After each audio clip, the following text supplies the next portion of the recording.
शादी की पूरी तैयारियां हो चुकी थी। फेरों का समय हो गया था। तभी एक बॉक्स आया और जैसे ही बॉक्स खोला दूल्हा बेहोश होकर गिर गया। दीप्ति सुंदर और खूबसूरत के साथ साथ ईमानदार भी थी। कभी झूठ ना बोलना ही पहचान थी। रोहन भी उसी के साथ पढ़ता था। दोनों साथ में स्कूल जाया करते थे। दोनों में प्यार बढ़ने लगा और एक दिन बहुत धूप थी।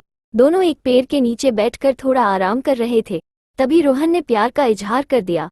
दीप्ति भी मन ही मन रोहन को चाहती थी तो उसने भी इनकार नहीं किया। प्यार दिन प्रतिदिन बढ़ता गया और एक दिन वो समय आ गया जब रोहन को आगे की पढ़ाई के लिए गांव से दिल्ली जाना पड़ा। दोनों का घर भी नजदीक था और घर वालों की आपस में पहचान भी थी। अब दीप्ति रोहन को जाते देख रही थी और काफी उदास थी क्योंकि अब दीप्ति बिल्कुल अकेली हो गई थी। शाम का समय था। रोहन दीप्ति को जल्द मिलने का वादा करके जाने लगा। दीप्ति उसी पेड़ के नीचे जाकर बैठ गई जिस पेड़ के नीचे दोनों ज्यादातर समय बिताया करते थे।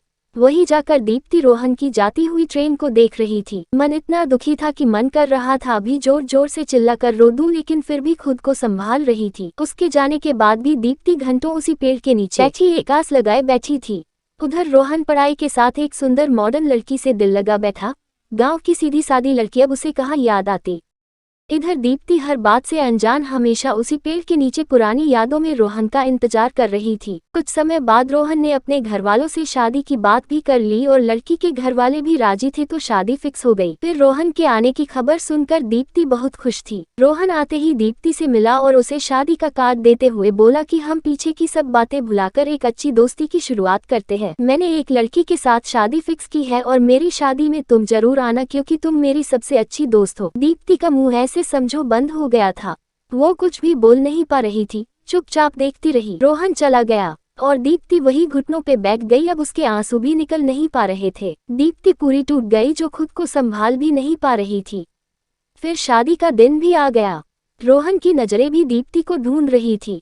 फेरों का समय भी हो गया लेकिन अभी तक दीप्ति दिखाई नहीं दी। तभी एक लड़का एक बॉक्स लेकर आया और किसी से पूछकर रोहन को दे दिया। रोहन ने जैसे ही बॉक्स खोलकर देखा उसकी आंखें खुली रह गई और साथ में एक लेटर भी था जो पढ़कर उसकी आंखें छलक गई। पत्र में लिखा था, ये गिफ्ट तुम्हें शायद 4-5 दिन बाद मिले क्योंकि ये मैं डाक से भिजवा रही हूँ।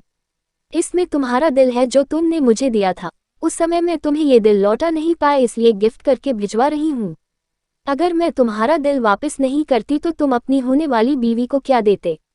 रोहन बिल्कुल जम सा गया और अपनी गलती भी समझ आने लगी लेकिन अब बहुत देर हो चुकी थी।